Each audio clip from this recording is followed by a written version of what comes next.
Esse é o livro de onde eu tirei as passagens, os poemas que nós veremos hoje, né? Elegant Sayings, né? Os ditos elegantes. Eu traduzi como palavras harmoniosas, que é uma junção de poemas do Sakya Pandita e também tem poemas do Nagarjuna. Eu não vou trabalhar com o Nagarjuna hoje. Quando a gente retornar à Índia no futuro, aí sim a gente pode trabalhar com esses poemas do Nagarjuna. Hoje a gente vai se focar, claro, no Sakya Pandita. Então, lembrando que Sakya Pandita, que viveu entre 1182 e 1251, foi um dos grandes expoentes do Dharma no Tibete. Ele foi tradutor de textos Mahayana do sânscrito para o tibetano e vinculado à escola Sakya, como o seu próprio nome diz, né? Esse nome que ele recebe, o Pandita do Sakya, o grande estudioso, o grande sábio da escola Sakya. Então aqui começando aqui com as palavras harmoniosas de Sakya Pandit. Busca a sabedoria, mesmo que você possa morrer no próximo ano. Embora nesta vida você possa não se tornar um sábio, em seu futuro nascimento, se for levado com você, a sabedoria pode lhe ser preciosa. E se for levado, seriam os méritos dessa busca pela sabedoria. O que ele está dizendo aqui é que essa busca ela não é em vão. Então, mesmo que a gente saiba que a morte ela está sempre iminente e que a gente saiba que talvez a gente não consiga se iluminar nesta vida ou se tornar um sábio, um grande ser nesta vida, ainda assim esse esforço ele não é em vão. Ele é um esforço que vai gerar sementes, né? E sementes então que poderão aflorar na próxima vida, se a gente continuar a regar essas sementes. Então, nessa vida você pode não se tornar um sábio ainda. Você pode não se libertar do samsara ainda. É nesse sentido que ele está falando. Quando se usa a palavra sábio aqui, não é naquele sentido normal da palavra, né? Mas é no sentido de alguém espiritualmente elevado, de um bodhisattva elevado. Mesmo que nessa vida não me torne isso, mesmo que não dê tempo, porque talvez eu morra, antes disso, muito possivelmente não dará tempo, ainda assim, pense que as sementes dessa busca elas são levadas conosco. E aqui está falando de sabedoria, não está falando de conhecimento intelectual, né? Eu já conheci pessoas que falavam, não, eu quero tentar entender o Dharma nos seus meandros e, e entender todos os conceitos possíveis, porque eu quero levar isso para a minha próxima vida. A gente não leva esse entendimento intelectual para a próxima vida. Se a gente tem uma familiaridade com o ensinamento e é uma sinceridade de propósito, é uma conexão de coração, essas sementes, então, elas estarão em nós e poderão ser ativadas como de uma forma intuitiva. Mas não que, de repente, né, eu tô lá, vi a palavra Shunya. Olha, eu entendo isso, eu estudei os tratados do Nagarjuna e agora eu entendo perfeitamente isso. Não é assim que funciona, né? A gente tem que ter muita clareza acerca disso, que esse tipo de apego a, a tentar entender os conceitos, a tentar entender o ensinamento de uma forma muito conceitual e sem intuição, sem buscar uma interiorização, sem buscar uma via místico-contemplativa, não necessariamente vai gerar sementes muito úteis para nós, né? Por isso que essa conexão ela tem que se dar de uma forma intuitiva. E essa familiarização, ela se dá buscando harmonizar a vida com esses ensinamentos, né? E para isso a meditação, buscar o silêncio é essencial. E buscar o cultivo também de uma reflexão adequada, né? Uma reflexão mais intuitiva.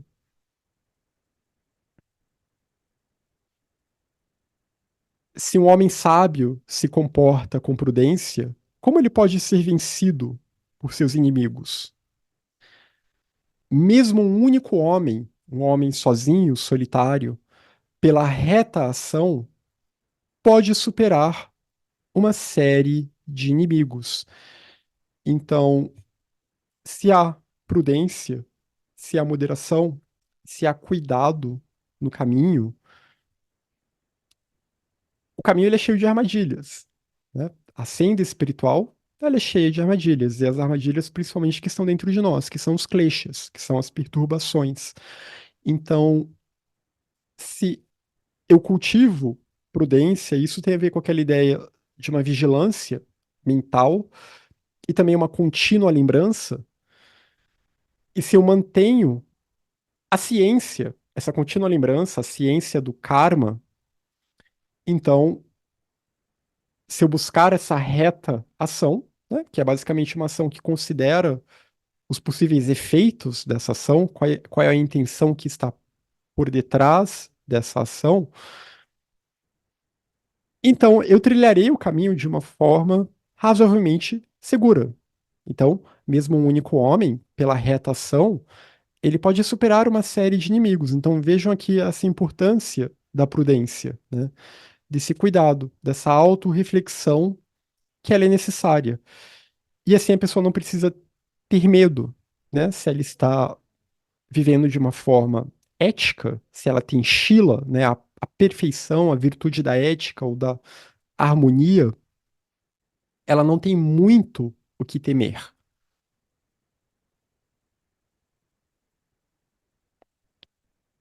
Se você for sábio, você pode se tornar um servo dos grandes seres, como o pássaro Garuda.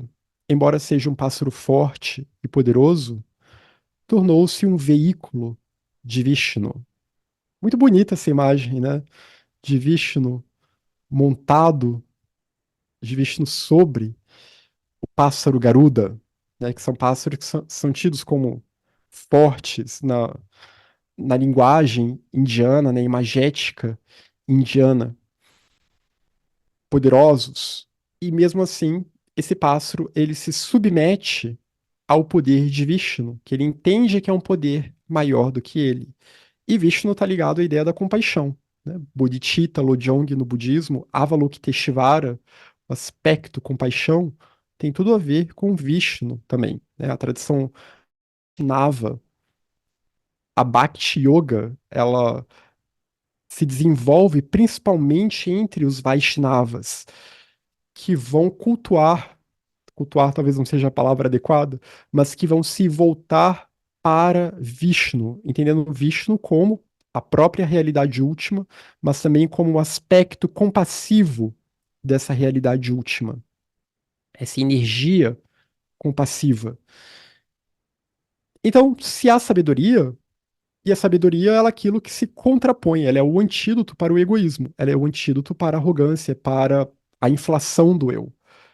Se há sabedoria, então houve um esvaziamento do sentimento. Se há sabedoria, há shunya, há zero eu, né? O eu foi reduzido a zero. O eu é percebido como shunya, como vazio de substancialidade, como vazio de existência separada. Naturalmente, você se torna um sábio, você se torna um servo dos seres e um servo dos grandes seres também, principalmente um servo da linhagem dos grandes seres, dos Mahasattvas, dos grandes Bodhisattvas ou Mahatmas. Isso se você for sábio. Assim como esse pássaro se tornou um grande servo de Vishnu, né? Se tornou um veículo de Vishnu, um veículo dessa energia compassiva.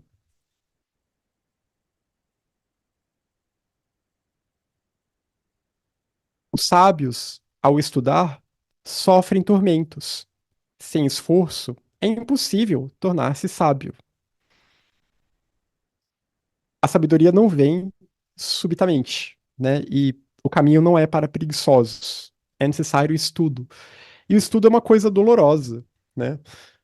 Aqui, às vezes, a gente pega talvez as passagens mais simples, mais fáceis, mas quando a gente vai tentar se aprofundar na filosofia budista, vai tentar também se aprofundar na prática do caminho, na meditação, tudo demanda um certo esforço, né? E toda a mudança que a gente tem que fazer na nossa rotina, se a gente quer buscar esse estilo de vida, esse modo de vida.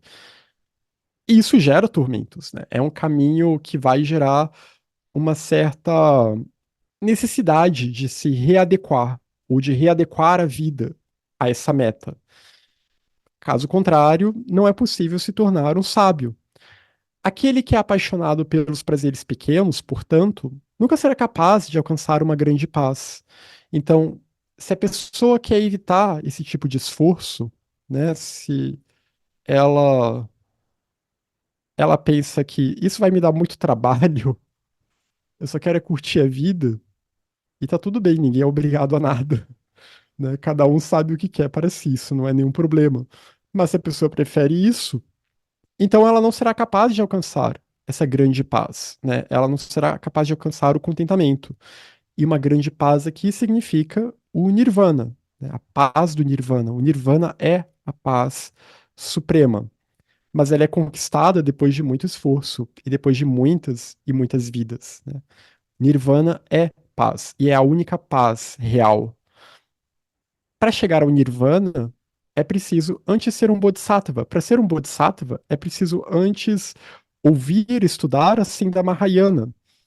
É preciso ver se você se identifica, é preciso buscar colocar isso em prática. Isso pode levar alguns, algumas eras cósmicas, inclusive. Pode levar algumas centenas de milhares de anos, algumas centenas de milhares de vidas.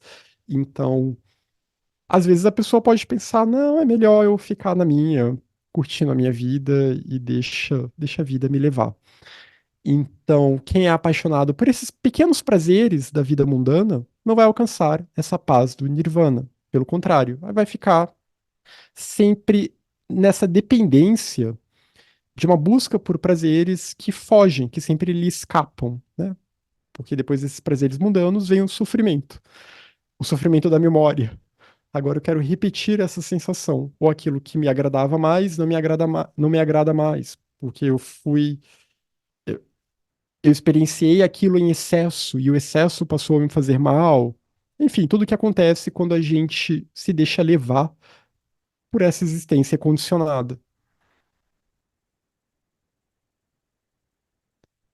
A Irinice comentou aqui no chat, né? O sair da zona de conforto. Exatamente. Se a pessoa não está disposta a sair dessa vida, dessa zona de conforto, então fica complicado. Se você tem discernimento, mesmo que seja uma pessoa fraca, o que um inimigo poderia fazer contra você? Uma pessoa fraca no sentido de uma pessoa com uma constituição fraca, né? Uma pessoa frágil, com uma aparência frágil, com um corpo frágil.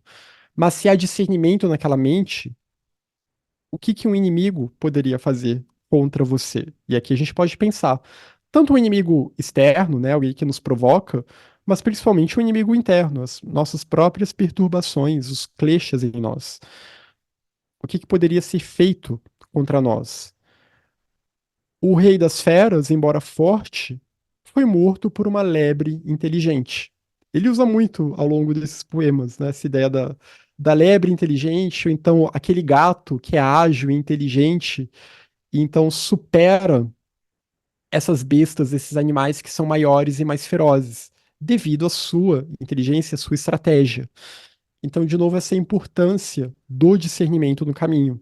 Se há discernimento, mesmo que nós nos sintamos fracos, desamparados ou o que seja, ainda assim, se a gente consegue diferenciar o que é um bom caminho de não um bom caminho, quais as ações adequadas, o que não é adequado, o que cultivar, o que não cultivar, então a gente consegue evitar determinadas escolhas problemáticas na nossa vida, né? A gente consegue evitar que determinados estados mentais se apoderem de nós.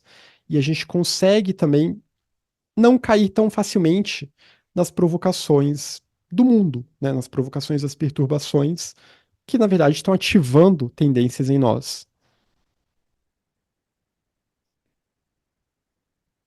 Já que a realidade com a qual a gente se relaciona não é diretamente o mundo externo, né? O mundo externo ele existe, mas o que a gente vê e pensa das pessoas e do mundo externo, na verdade, é a nossa mente, né? O mundo, as pessoas que a gente acha delas são projeções da nossa mente. Então, a gente tomar muito cuidado com essas projeções.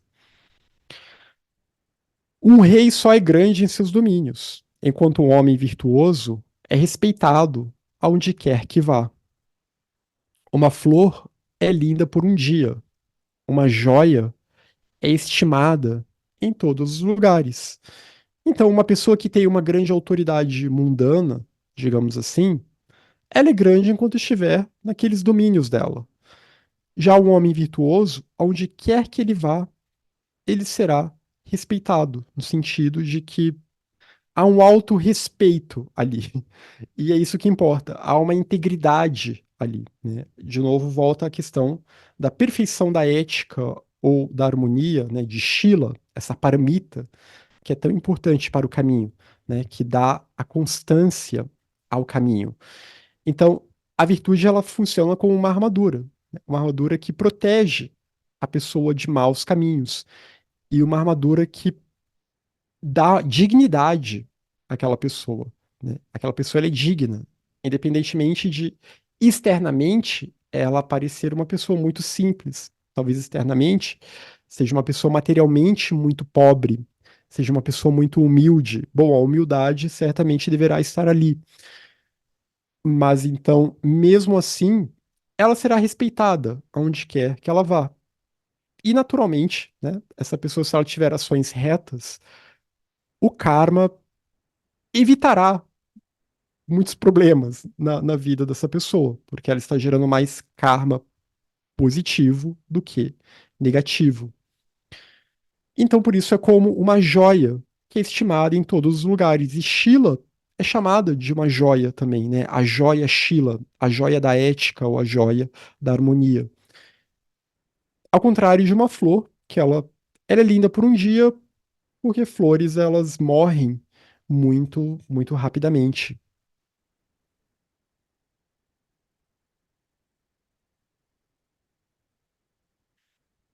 Uma galinha em repouso põe muitos ovos.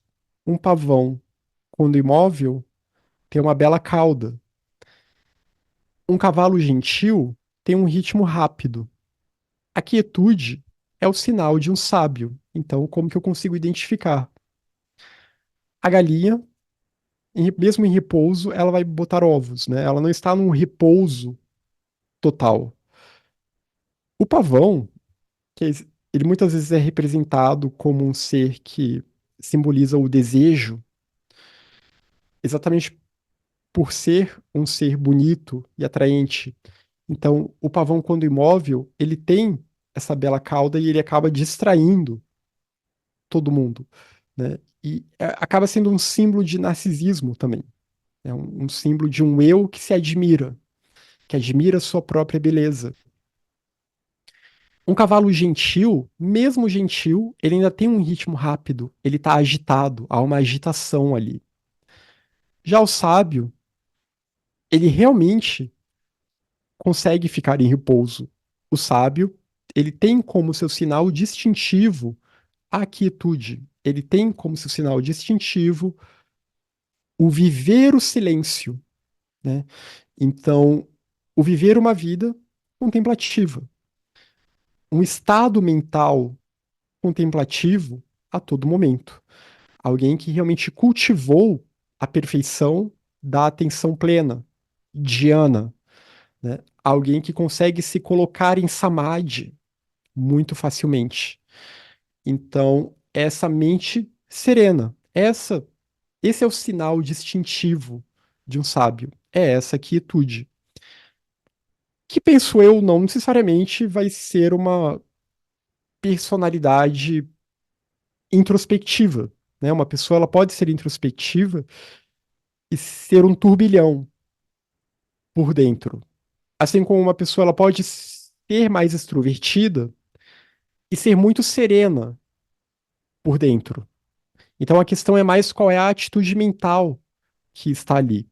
mais do que se é uma personalidade mais quieta, aparentemente mais tímida, ou se é uma personalidade mais extrovertida, né? Alguém que, digamos assim, toma a dianteira das coisas. Porque isso varia muito de acordo com as diferentes personalidades, e a gente tem que tomar cuidado para não confundir, né, a casca com o que está dentro daquele, com o grão que está ali dentro.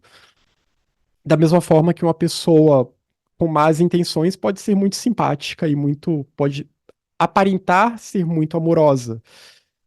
E uma pessoa compassiva pode ser um tanto enérgica, pode ser uma pessoa aparentemente brava, né? A gente tem que tomar muito cuidado com a questão das aparências, que retoma um pouco do que a gente viu também na reunião passada, naquele outro texto do Sakya Pandita, né? Para não se enganar e achar que usos inadequados da compaixão e usos inadequados da virtude valeriam por si próprios só porque eles têm aquela maquiagem, né? Ah, essa pessoa aqui, ela tá aguentando, ela tá percebendo um bando de coisa errada ao redor e ela não faz nada. Ela é um exemplo de paciência. Não, essa pessoa não é um exemplo de paciência. Ela é um exemplo de complacência. Ela é cúmplice do que está errado. Então, temos sempre que ter esse tipo de reflexão em mente. Até porque ninguém é uma coisa só, né? Não existe isso. Isso é uma projeção que a gente faz. Ah, eu sou uma pessoa tímida, eu sou uma pessoa extrovertida. Você é diferentes coisas para diferentes pessoas em diferentes momentos, até porque o eu, ele é relacional, né? Ele é vazio de existência separada. Não há uma essência que vai ditar realmente como aquela personalidade é a todo momento. Então, mas essa quietude, essa serenidade mental, é buscar chamata, é buscar essa tranquilidade mental, essa mente que está focada no Dharma, essa mente que tem um foco nas virtudes. Algum comentário até aqui?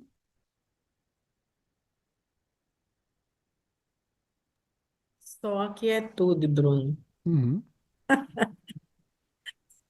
Só a quietude.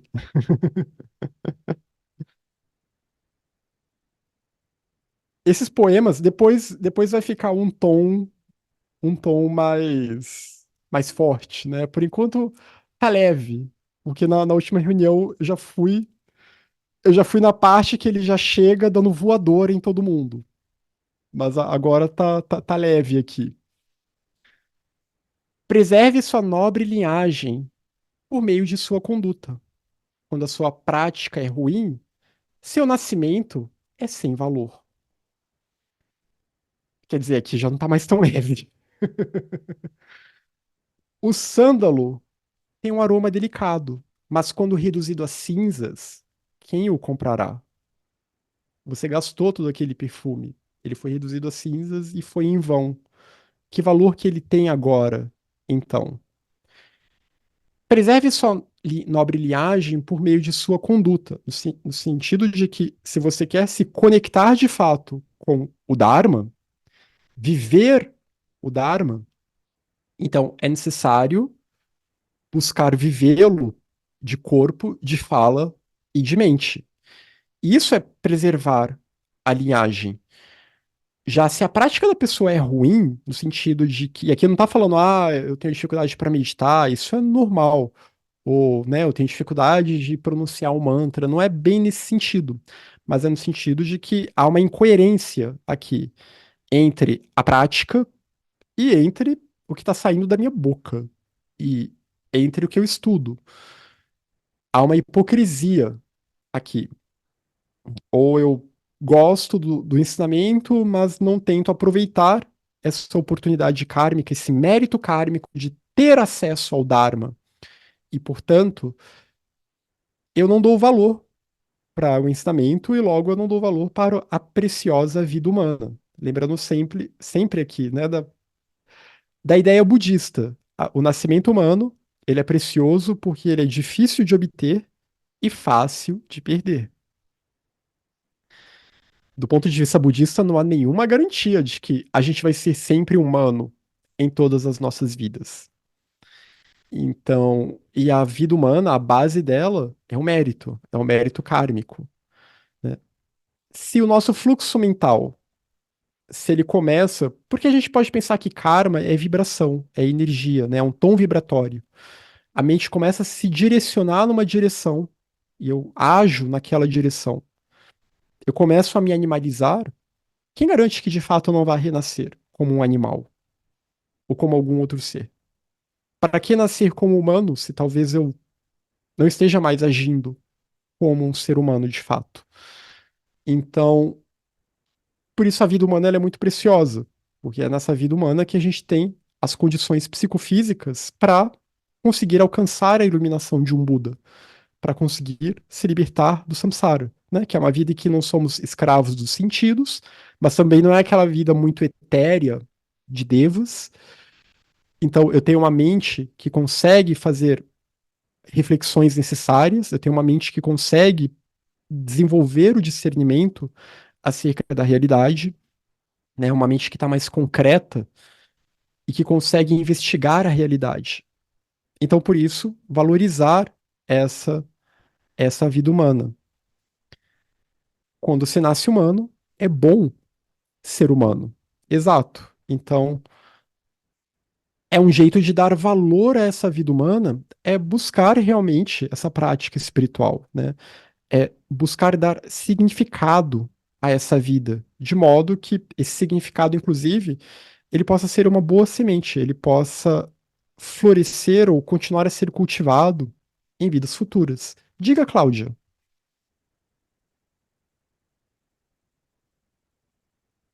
Bruno, deixa eu te Uhum, fazer uma pergunta. Bom, pode ser meio tosca a pergunta, mas eu vou pode fazer. fazer. Manda ver. Eu sempre ouço você falar. Não, eu estou comparando, por exemplo, sei lá, o kardecismo, Sim. tá? É, que a tendência, eu não conheço nada do kardecismo também não, mas assim, algumas coisas que você ouve Uhum. ali e aqui. Numa outra vida, a tendência é que você evolua, né? Eu acho que para eles é assim. No É. budismo, você diz que não necessariamente, Uhum. né? Você pode cair. Isso é uma coisa que me deixa um pouco confusa, porque olha só, tudo bem, lógico, a gente vai vendo por conduta. Agora você estava falando, eu pensei assim, quando você está, quando você tenta usar a prática do dia a dia, do que a gente estuda aqui, do que a gente fala aqui, muitas vezes acontece alguma coisa, aí eu vou falar por mim, não vou falar por ninguém. Uhum. Que eu olho e falo assim, e agora? Eu bato nela ou nele, ou eu vou praticar minha espiritualidade? Então eu tenho que pensar pelo menos uns 10 minutos. Aí eu falo, não, realmente eu não vou bater nele, eu vou praticar a minha espiritualidade. Né? Então só que você passa, tem dias que quase o dia todo assim, e agora, né? Eu tenho que praticar. Então, principalmente se você abre um jornal, porque determinadas notícias que você vê é uma coisa muito difícil de você ali para, né, pensar que aquele criminoso você também tem que ter compaixão por ele, né? Então, assim, são práticas para mim dificílimas. Eu confesso que eu acho que ainda vou voltar aqui milhões e milhões de anos, porque não adianta mentir, né? Eu estou aqui para melhorar, não para falar mentira. Agora, aí você está aqui, você tem uma vida, você não é perfeita, mas também você não é uma assassina, não é um, né? A gente está aqui estudando. Agora eu poderia estar em qualquer outro lugar, né? De repente tomando um chopp, mas Uhum. não, né? Eu escolhi um outro tipo de vida.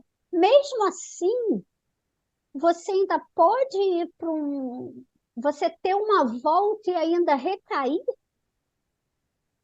Eu confesso que eu fico um pouco Ah, sim. perdida nisso. Não, pois é.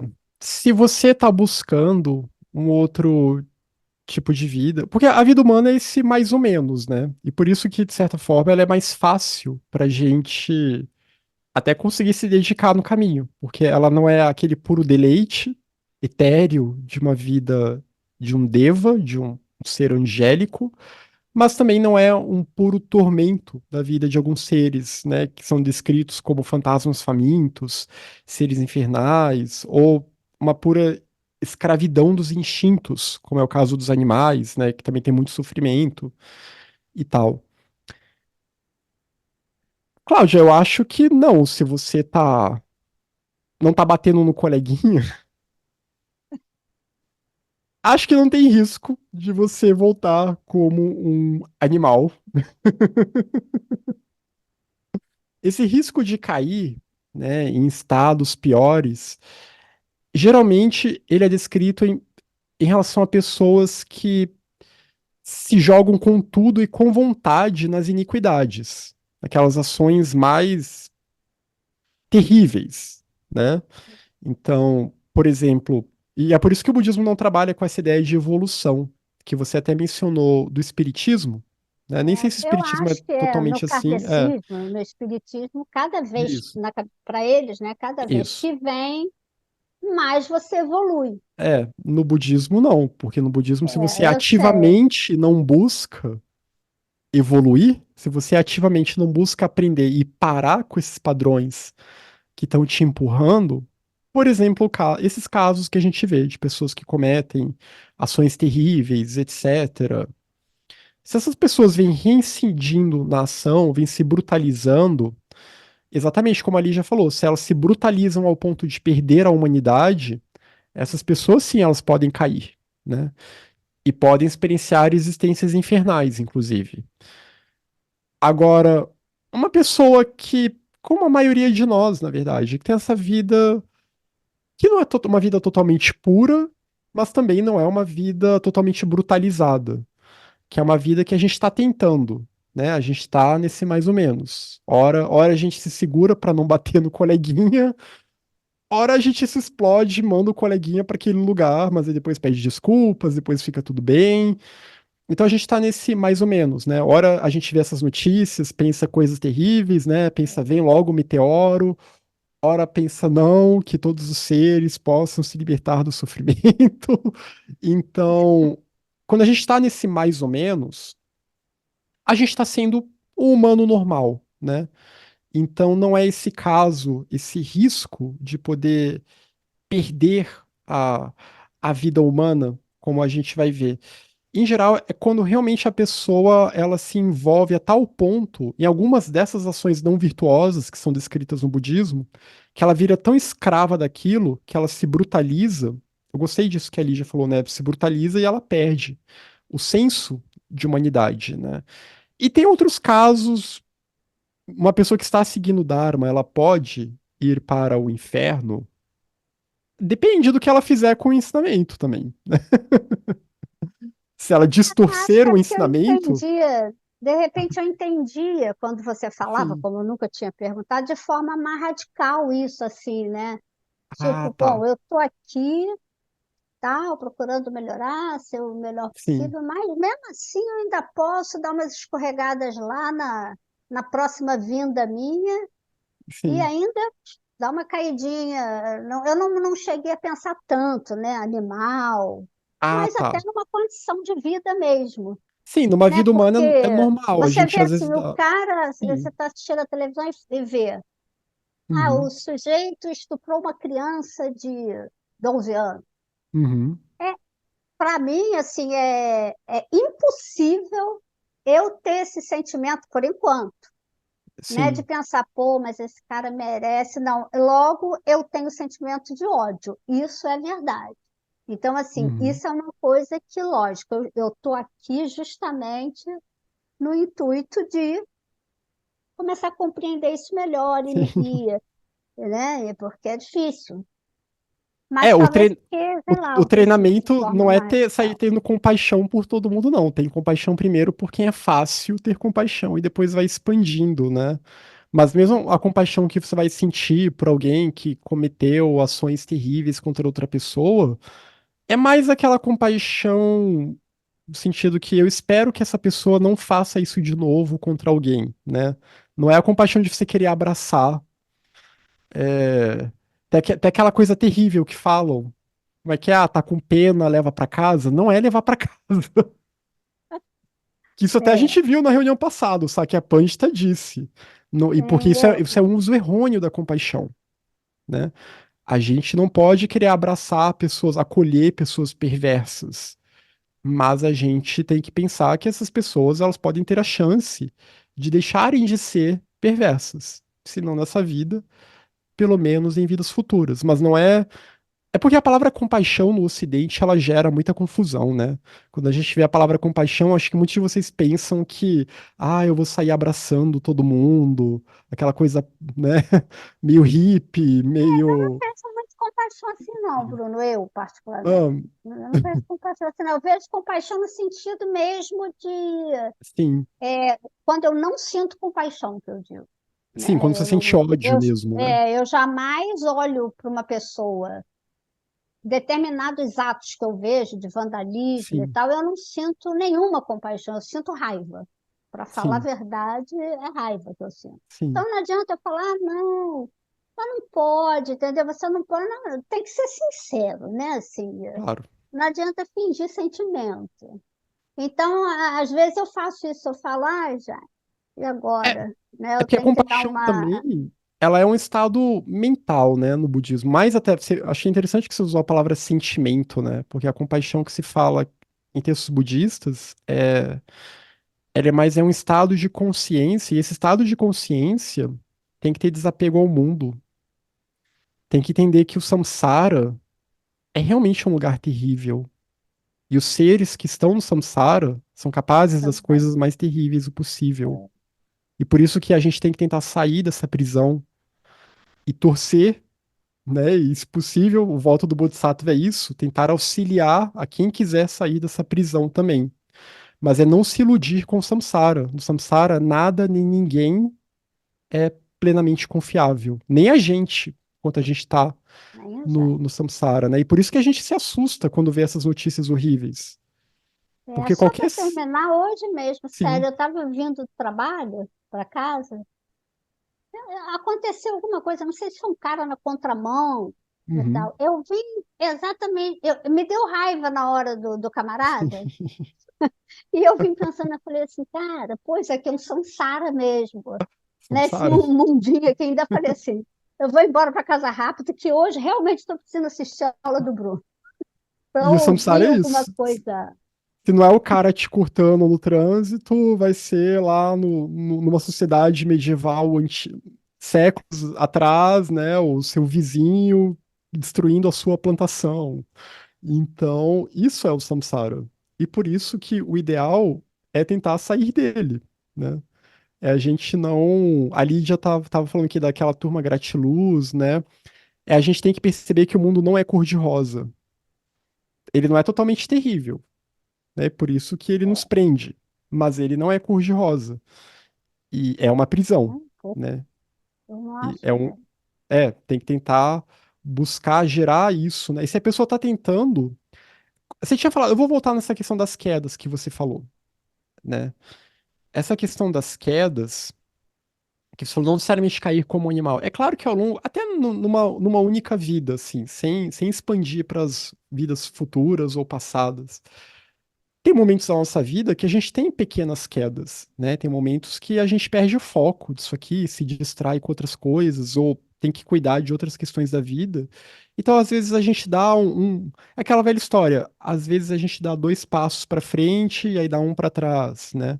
E por isso que o caminho ele é longo e é demorado, porque essas pequenas quedas, elas são meio normais, na verdade.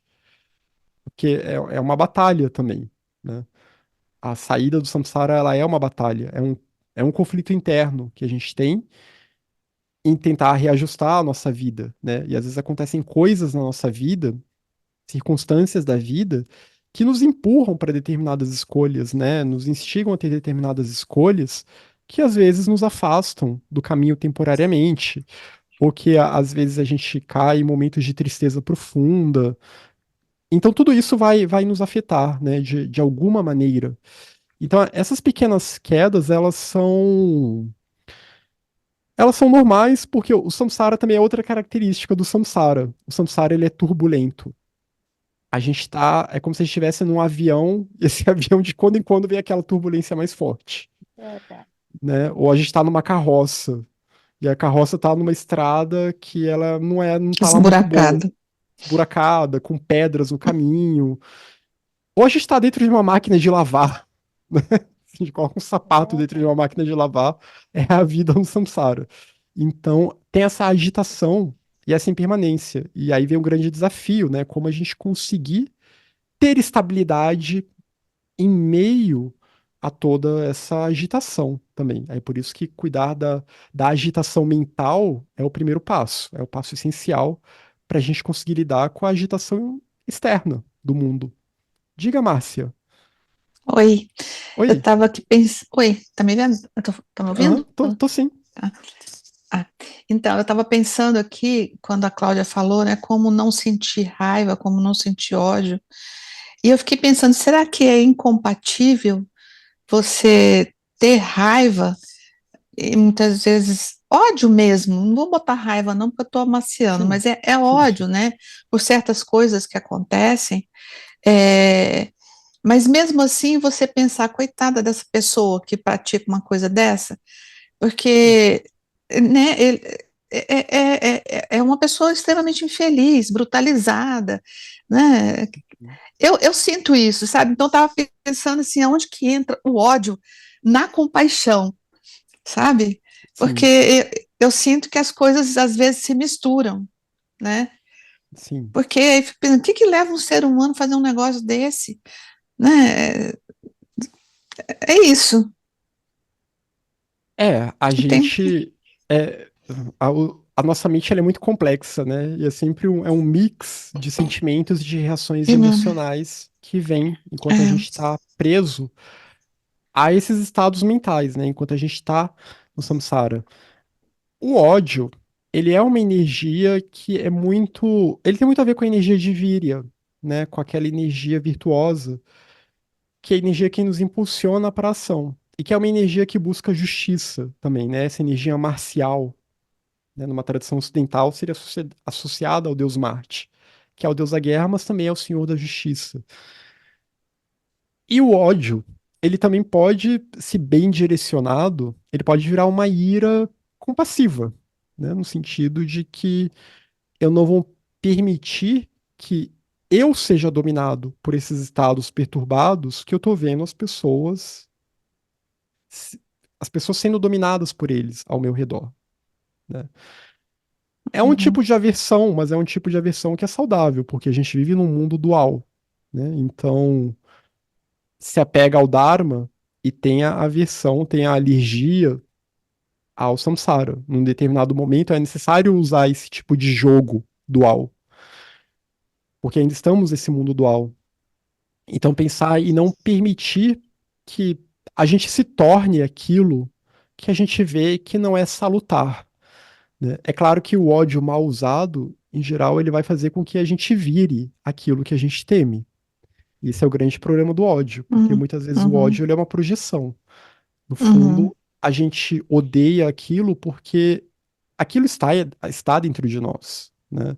Talvez a uhum, gente não pense, ah, eu seria capaz de cometer tal ação, mas aqueles sentimentos baixos, eles estão dentro de nós também. Então, seguramente.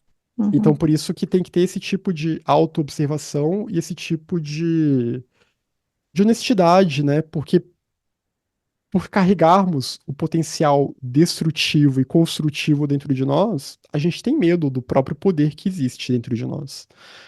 uhum, E o ódio está muito ligado ao medo também, né? Tudo isso está ligado ao klesha da aversão. Ódio, medo, ressentimento, todos eles derivam muito do klesha da aversão, né? Lembra aqueles kleshas básicos? Ignorância, apego, aversão. E a aversão, eu tenho uma aversão a tudo aquilo que ameaça o meu senso de eu, né? E tudo aquilo que dá segurança ao meu senso de eu e de meu. Então, a partir do momento que eu vejo coisas que me ameaçam, que ameaçam minha vida, ameaçam a vida das pessoas que eu gosto, isso é natural, eu posso ter ódio daquilo. Mas a questão é se talvez tentar transmutar esse ódio O antídoto pro ódio é a paciência, né? O antídoto pra raiva é a paciência. E a gente tem que tomar cuidado com esse sentimento, com essa energia, né? O Shantideva, ele fala, basta um único momento de raiva para você colocar toda a sua prática a perder. Né? Aí volta para a questão da Cláudia. A Cláudia vai lá, mata o coleguinha, aí já era todo o mérito kármico do estudo do Dharma.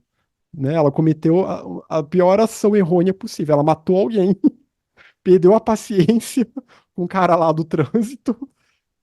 Então, isso é o ódio que faz as pessoas fazerem isso. Né? É claro, isso é uma escolha da pessoa, mas movida por essa energia mal direcionada. Então, tem que ter a paciência, mas aí tem que saber redirecionar essa energia, né? Que ela sirva como um combustível para a prática, né? Para que eu não seja aquilo, para que eu consiga ser melhor do que esse mundão aí que existe.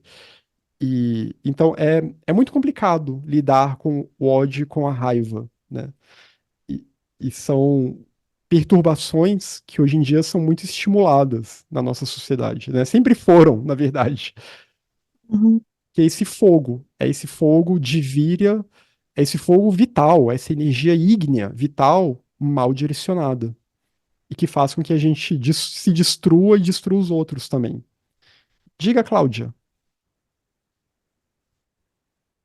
Rapidinho, Bruno, que eu sei que a Uhum. gente já te parou pra caramba. Não, Mas só tranquilo. uma última curiosidade. Quando a gente fala, por exemplo, que às vezes a gente está falando de crimes, né? De coisas que Sim. você vê, mas eu estou falando assim, de coisas muito pesadas e que trazem esse sentimento de ódio, Uhum. né? Porque por algum momento você sente ódio daquela pessoa que fez isso e depois você vai tentando se refazer, até porque é um mal que você faz a você mesmo. Eu Sim. sei que você não vai ter como explicar isso agora, mas é só uma curiosidade. Por exemplo, as doenças mentais, o psicopata. Por exemplo, determinados crimes que eu vejo, eu atrelo muito, eu falo, não, esse cara não é normal, né? São atitudes de psicopata. Isso tem alguma explicação dentro do budismo em termos mentais? Ou Ou, de vidas anteriores, ou se a gente for pensar em termos de, né, do que o budismo fala do funcionamento da mente, do cultivo de estados mentais, a compaixão no budismo é algo que a gente tem que treinar, né? Porque a nossa mente ela não vem muito bem preparada para isso. A gente tem momentos de compaixão, de bondade, etc. Mas a mente ela não vem preparada porque ela está afligida. Mas a partir do momento que esse eu vai se desligando cada vez mais da compaixão, né, ele pode se tornar um psicopata. Né? O psicopata, de certa forma, ele é o contrário do bodhisattva. E a gente vê que a psicopatas de todas sensação as que dá é formas. que o psicopata ele nasce psicopata. É, aparentemente, pelo que a ciência fala, né, a pessoa ela É, já nasce assim. A gente não sabe se tem alguma questão sutil, espiritual que poderia. Mas é claro que tudo isso é karma de vidas passadas. E essa é uma questão complicada também, né? E é aquela questão que é chato de falar em público, é aquela questão que gera incômodo em nós, me gera incômodo, mas o karma é uma lei. E ninguém escapa dessa lei. O criminoso não escapa, mas quem sofreu o crime também sofreu porque foi o karma dela sofrer esse crime. essa é uma parte realmente difícil. Assim, né? Com o É tempo a difícil, gente vai compreender. principalmente quando a gente vê esses É, crimes em hediondos, né? princípio é difícil. Por isso que o ideal, né? O ideal é a gente nem ficar prestando muita atenção nessas notícias. Eu sei também isso é feio de falar, eu vou Não. me alienar, eu não vou ficar vendo, Mas mas eu o faço ideal é isso, eu evitar. evito o máximo. É porque Porque, as coisas passam sim, pela gente, né? Assim, às passa, vezes, mesmo exato. quando você não quer ver. Mas o ideal é quando a gente tenta buscar uma vida espiritual, até porque, né, tenta buscar uma vida de recolhimento, uma vida mais contemplativa, chega uma hora que o ideal é você delimitar uma estratégia, e uma estratégia de se apartar do mundo o máximo que você puder. Se apartar do mundo, se apartar da cultura, se apartar. É se sentir interconectado com tudo, mas ao mesmo tempo manter uma distância segura. de todos, nesse sentido, né? Do mundão, das massas, da coletividade, das histerias culturais, de tudo isso. Porque tudo isso é uma grande massa de klesha, é uma grande massa de perturbações, né?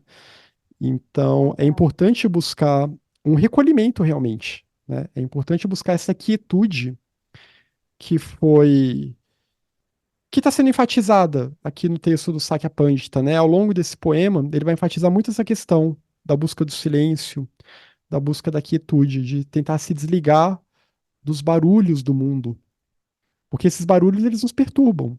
Aquela velha ideia, né? O cuidado que a gente tem que ter com as nossas companhias, com quem que a gente se cerca. É claro que não é para virar um fanático, né? De agora eu não vou mais falar com ninguém na minha vida. Não vou mais poder ouvir nenhuma música, só vou ficar ouvindo mantra o dia inteiro. Não, não é isso. Mas é de ter uma devida higiene mental para não permitir que a nossa mente ela acabe se deixando levar, porque também há um interesse, né? Quando a mídia fica dando muita atenção para esses casos hediondos, determinados crimes, e aí vem todo aquele pensamento, nossa, como a nossa sociedade está horrível. Não há nada de novo no samsara. Esses crimes sempre aconteceram e sempre vão acontecer enquanto houver samsara. Então, a gente não se iludir, né, achando que estamos vivendo um grande apocalipse. Tudo bem que, de acordo aí com o relatório da NASA, grande parte do Brasil vai ser inabitável daqui a 50 anos devido às mudanças climáticas. Mas ainda assim não é o fim do mundo, gente. Muda aí para outras regiões.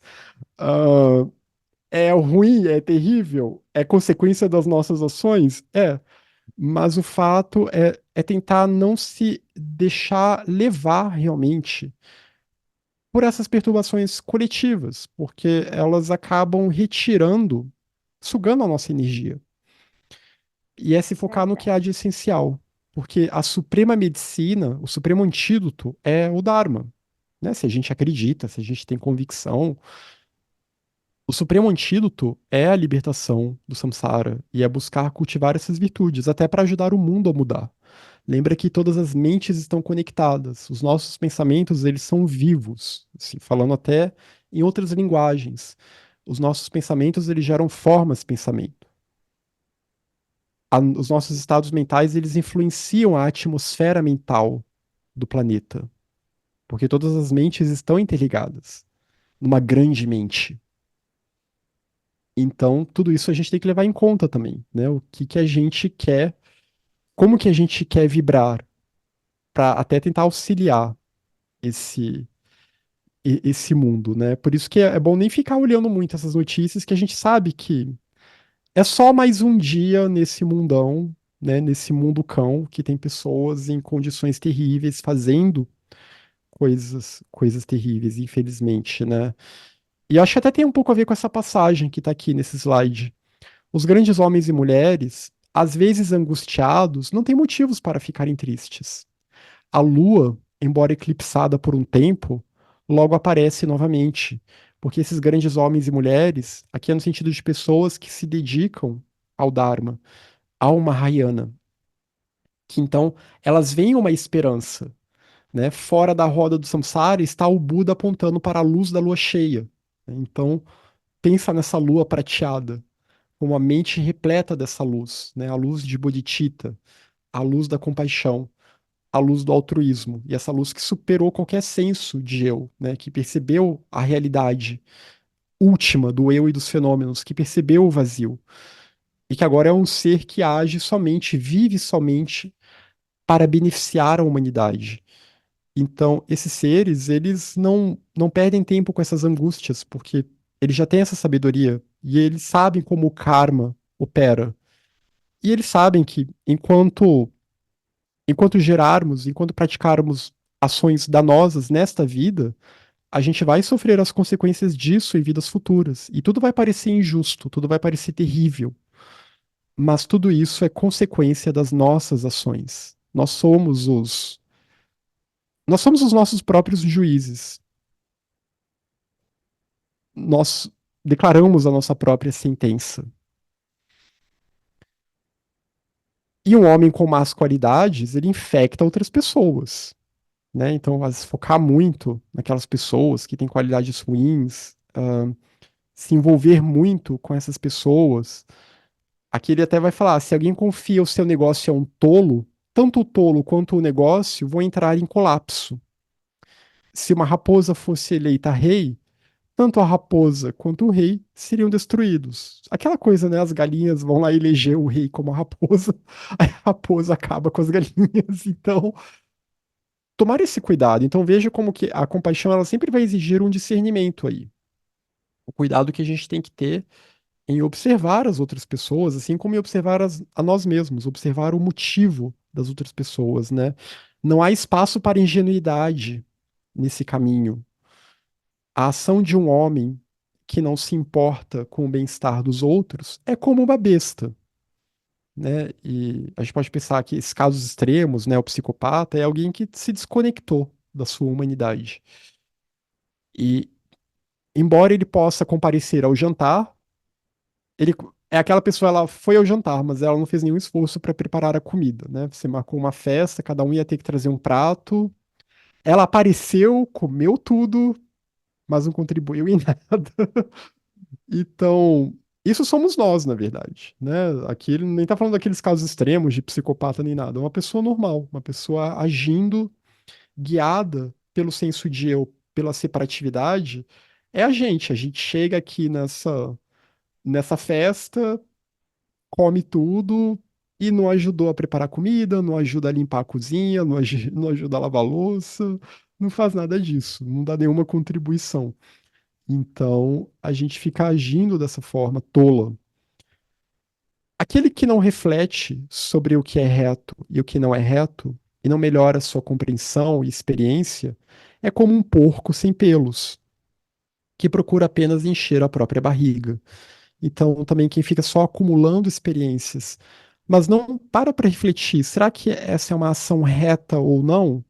No sentido de que essa ação, ela é para o bem maior? Essa ação, ela é guiada pela ética, por uma alta ética? Ela é harmoniosa? Será que essa pessoa não está buscando melhorar a sua compreensão, a sua experiência da realidade, entender a realidade, o seu papel no mundo, entender o que, que é isso que é chamado de realidade?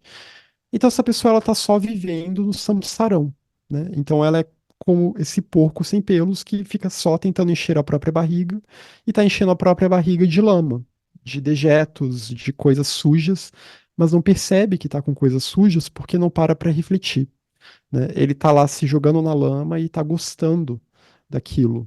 É muita experiência do samsara.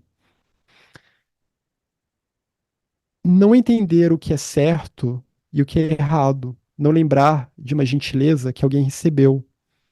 Não se maravilhar com uma percepção correta. Essas são as características de um homem tolo. Então, se a pessoa não sabe distinguir o certo do errado, ela vai dizer que não existe nem certo ou errado, né? Porque também tem essa moda por aí, meios pseudo-esotéricos, esquizotéricos, como as pessoas gostam de chamar, dos meios esquizotéricos. Ahn, essa pessoa é uma tola, né? A gente tem que saber a diferença entre o certo e o errado. De novo, é a questão do discernimento. Não lembrar de uma gentileza que alguém recebeu, né? Aquela pessoa que sempre é uma vítima dos outros. Aquela pessoa, ou ela é uma vítima, então ela se acha tão boa que ela nem percebe quando tem outras pessoas fazendo coisas boas por ela, e sempre tem, né? Não se maravilhar com uma percepção correta. Então, não ter não buscar esse senso de maravilhamento quando, de repente, a sua intuição, ela te aponta para um bom caminho. Quando de repente você tem um bom insight, você não dá valor para aquilo, aquilo passa. A pessoa é tola, simplesmente, de acordo com o Sakya Pandita, né? Não sou eu que estou falando, é o Sakya Pandita que está dizendo. O tolo proclama as suas qualificações, é aquele que se orgulha, né? É aquele que vai mostrar o seu vasto currículo com muito orgulho, que vai dizer que fez isso, isso, e que tem tal e tal qualificação. Um homem sábio as mantém em segredo. Um canudo flutua na superfície da água, mas uma joia preciosa, ela se esconde nas profundezas. Então a sabedoria de um sábio, ela é profunda e ela está oculta, ela está velada nas profundezas. Já o tolo é aquele que tem o eu inflado, então ele quer se exibir. Ele é como esse canudo que flutua na superfície da água, né? E que é um. O canudo ainda por cima é um dejeto, né? Não é nem algo, não é nem algo que deveria estar na superfície da água, está sujando a água ainda por cima. Então, aquela pessoa que se exibe muito, né? Que quer mostrar a todo momento que ela sabe, que ela é a melhor, que ela tem os melhores títulos. Essa pessoa, obviamente, não é uma pessoa sábia. E essa é uma regra, né? Essa é uma regra clássica de qualquer esoterismo idôneo, ocultismo, seja lá o nome que a gente dê, né? Um ser elevado, ele nunca vai aparecer dizendo, olha só como eu sou elevado, né? O Buda, ele não sairia por aí dizendo, olha, gente, eu sou o Buda, tá? Por favor, ajoelhem-se. Não, né? Eles são reconhecidos pelas suas ações, pelo seu próprio modo de vida. Eu não coloquei aqui, mas tem outro trecho que fala que a pessoa que é virtuosa, ela é naturalmente reconhecida como virtuosa. Ela não precisa ficar proclamando que ela é virtuosa. Senão fica que nem aquelas pessoas que falam, né? Eu sou muito humilde. Eu sou muito mais humilde do que as outras pessoas. Eu já conheci gente que falava isso.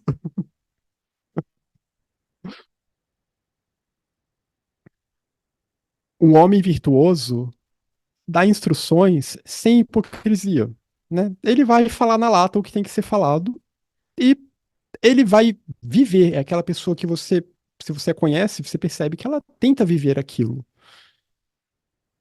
Já se você perguntar a um indigno, faltou o N aí, se você perguntar a um indigno do Dharma, ele vai te dar desinformação, ele vai te desviar.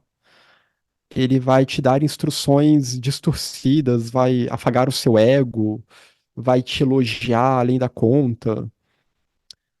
Mesmo que você despreze um bodhisattva, ele é misericordioso, né? Porque um bodhisattva ele não está vendo as pessoas pela personalidade. E essa é a diferença também. Retomando aquele ponto que a gente estava discutindo, né? Quando a gente vê determinadas pessoas que nos irritam, etc., ações terríveis sendo cometidas por elas. Um bodhisattva ele não vê personalidades. O Bodhisattva, ele vê apenas a natureza Buda. Ele vê que em todos os seres há um Buda latente, né? E ele se comisera, porque quando ele vê que essa natureza não tá, esse potencial não está sendo bem aproveitado, a sua compaixão só cresce, porque um Bodhisattva, ele consegue ver o encadeamento do karma.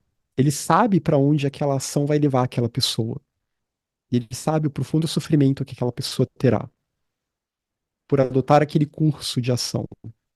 Então, isso só aumenta, na verdade, a compaixão do Bodhisattva. É como aquele pai ou aquela mãe, né, que vê um filho seguindo pelo caminho errado e se entristece. Mas não tem nada que possa ser feito, porque ele não controla aquela vida, né? A pessoa está fazendo aquilo por livre e espontânea vontade. Mas há essa compaixão. Mesmo que esse Bodhisattva seja desprezado, mesmo que não se acredite no Bodhisattva, mesmo que você conceda louvor, já ao contrário. Agora, se você conceder louvor ao Senhor da Morte, ele ainda é a sua destruição. Você pode desprezar o Dharma, pode desprezar os Budas e Bodhisattvas, mas a compaixão, a misericórdia continuarão ali. Você pode adorar o Senhor da Morte. Adorar aqui o Senhor da Morte é adorar o mundo, né? Adorar a vida mundana. Porque se voltar para o mundano é se voltar para a morte.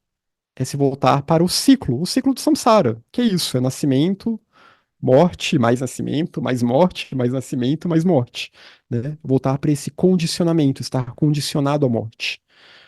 Você pode louvar esse mundo o tanto quanto for, mas ele ainda será a sua destruição, porque a morte será inevitável. O Senhor da morte virá de qualquer forma. Embora, através de atos perversos, alguém possa alcançar seu objetivo, o homem sábio nunca recorre a tais meios, porque um homem sábio ele tem a ciência do karma. Então ele sabe que eu posso conseguir algo no curto prazo agora, mas depois no longo prazo isso vai me gerar problemas. Então é melhor eu fazer o que é certo. Os sábios não se envergonham se não alcançarem seus objetivos, desde que eles tenham se esforçado de forma reta para isso. Então não se envergonhar se você buscou algo de uma forma com uma motivação boa, de uma forma ética, mesmo que você não tenha conseguido aquilo, tá tudo bem. O que importa é que houve uma boa motivação ali, né? Que aí também entra na questão, eu posso querer me iluminar nessa vida, mas não vai ser possível, porque a iluminação não se dá numa única vida. Mas ainda assim houve um esforço, né? Se a gente tentou se esforçar, mesmo dando um passo para trás, outro para frente, mesmo em meio às intempéries da vida, e isso vale até para as coisas normais da vida mesmo, né? Você buscou um emprego, buscou alguma coisa assim, mas se você fez tudo dentro da, digamos assim, das regras do jogo e não conseguiu ainda assim, isso é o karma, mas tá tudo bem. Você fez do jeito certo e fez a coisa certa, mesmo não conseguindo. E usa esse não conseguir como aprendizado, né? Para estimular a mais esforço, para pensar no desapego também, o desapego em relação às expectativas. Porque isso tudo aqui tem a ver com a ideia do desapego e da renúncia. O Monte Sumero, ou Monte Meru, né, às vezes eles encurtam o nome. O Monte Sumero não pode ser movido por qualquer criatura. Né? Essas montanhas que estão atrás de mim, né? Porque para quem não sabe, eu estou nos Himalaias. Eu moro aqui, né? Então essas montanhas que estão atrás de mim, elas não podem ser movidas. Né? Nenhum ser humano vai chegar lá e vai conseguir empurrar essas montanhas. Só um grande cataclisma planetário faria isso. Assim também, o homem excelente, ele permanece firme. Ele tem essa firmeza, ele tem essa estabilidade, porque ele cultivou as perfeições. Então, todas essas paramitas que a gente estuda aqui, Dana, a generosidade, Shila, a harmonia, Kshanti, a paciência, Virya, a reta energia, Dhyana, a plena atenção, Prajna, o discernimento, sabedoria. Então, por isso que ele permanece firme, porque ele se tornou um homem excelente, é uma pessoa de excelência espiritual, de excelência dármica, digamos assim. Logo, ele é como essa montanha. E o que segura tudo isso, a base para tudo isso é a convicção, né? O que às vezes é traduzido como fé, né? Mas essa fé, essa convicção que é a grande base, que é o que vai manter a pessoa firme no caminho. Se a pessoa não tem uma boa convicção, aí, aí essa montanha não tá muito montanha, essa montanha tá meio castelo de areia, tá uma outra coisa, né? Trabalhar com a questão da convicção é muito importante. Assim como um pequeno pedaço de algodão é facilmente movido, a prática de um homem de mente baixa muda muito, né? Mente baixa que ele quer dizer aqui não é nem um sentido pejorativo, digamos assim, mas uma mente que é voltada para o mundo e uma mente então que ainda não tem muita clareza, não tem muito discernimento, não tem muita convicção. Então essa pessoa, às vezes ela pratica, mas aí depois ela se envolve com outras coisas da vida e é como esse pedaço de algodão que é movido pelo vento, né? Aquela pessoa que para onde o vento bate, ela tá indo. Ah, agora o vento tá indo para lá, eu vou para lá também. Ah, agora tá indo para cima, eu vou para cima. Então, é aquela pessoa que não consegue ter firmeza em relação aos compromissos que ela, as metas, os objetivos que ela busca.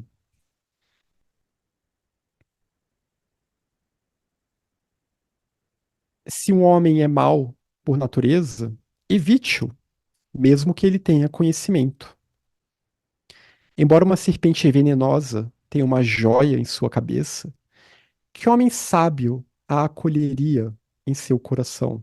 Aí, de novo, cuidado com as companhias, né? Se você vê que uma pessoa está te chamando para algum grupo, alguma coisa desse tipo, e você percebe que tem alguma coisa estranha com essa pessoa, não, não vai na onda dela, né? Você vê que tem alguma coisa errada com aquela pessoa, se ela passa uma sensação esquisita, é melhor evitar. É melhor ouvir a vozinha da intuição, né? E o que que é uma pessoa má por natureza? É essa pessoa que ela está imbuída de não virtudes, né? Aquela pessoa que foi completamente dominada pelos vícios. Então, aquela pessoa que por onde ela passa, ela sai envenenando os outros, né? Ela tem uma disposição maléfica, uma disposição perturbada. Como se diz em muitos textos budistas indianos, é aquela pessoa que foi dominada pela energia de Mara, né? Mara sendo o grande antagonista do Buda. Está associado ao Senhor da Morte também, o anjo da destruição e da morte, do engano, o Deva do engano. Então, se o homem está imbuído por essas má intenções, evite-o. Mesmo que ele aparentemente tenha muito conhecimento, né? Porque pode ter mesmo, e o conhecimento pode ser usado para o mal. Mesmo que você tente moldar um homem perverso de toda maneira possível, é impossível tornar a sua natureza boa. Você pode lavar carvão com zelo, mas isso não o deixará branco. Essa foi, né, que voltando para a questão da compaixão. E a gente está falando aqui de um Bodhisattva. Esse texto foi escrito por um Bodhisattva. Será que ele não tem compaixão por esse homem perverso? Ele tem. Mas ele sabe que não dá. É aquela velha história. Não dá para levar para casa e querer salvar quem já escolheu um outro caminho.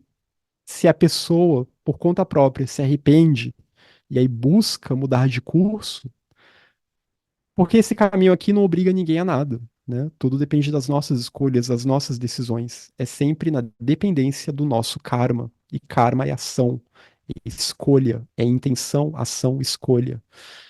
Então, mesmo que você tente mudar um homem perverso de toda maneira possível, a sua natureza não vai ficar boa. A pessoa não quer mudar, né? Ela se tornou aquilo. Vai lá lavar o carvão. Lava o carvão.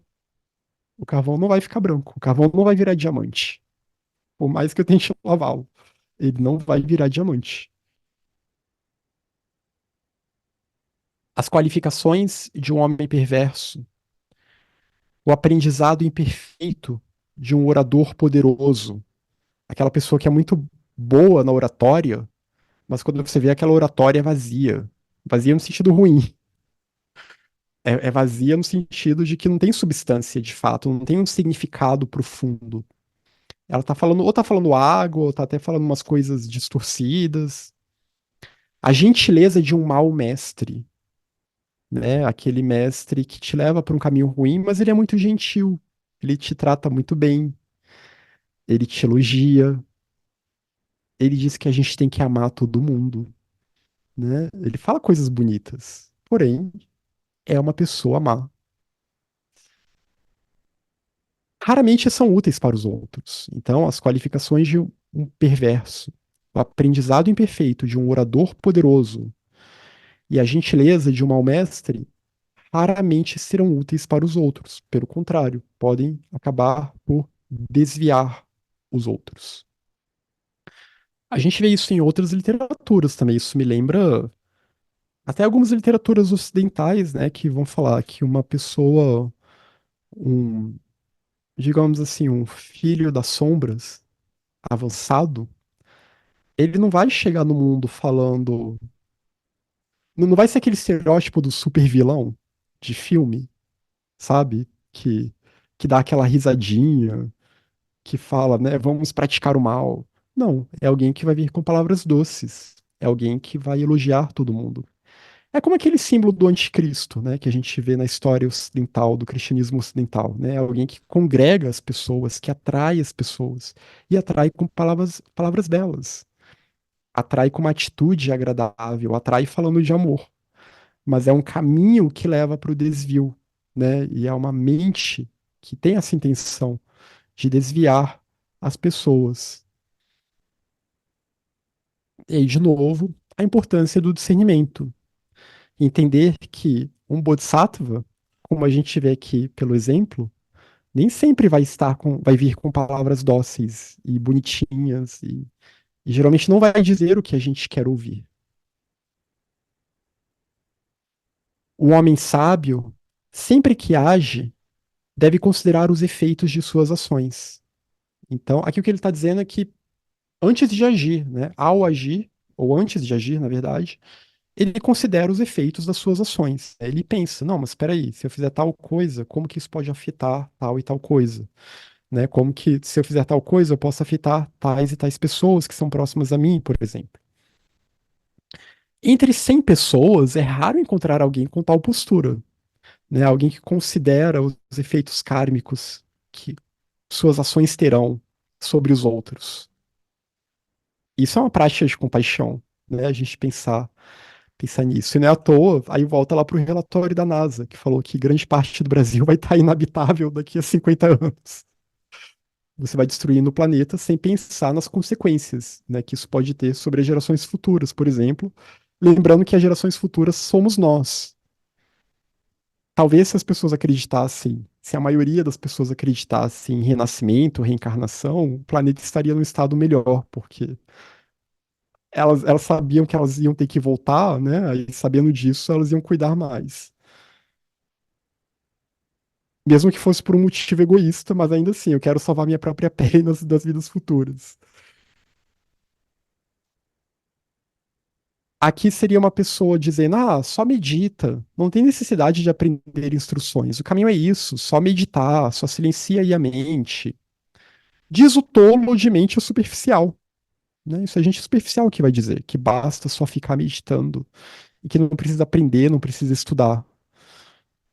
Contemplação sem instrução prévia, embora diligentemente praticada, é o caminho das bestas. Então, se a pessoa contempla, mas não tem nenhuma instrução, ou vai ser algo que não vai levá-la muito longe, ou que até pode alimentar estados errôneos na mente também. Então é muito importante o estudo, é muito importante buscar cultivar a sabedoria.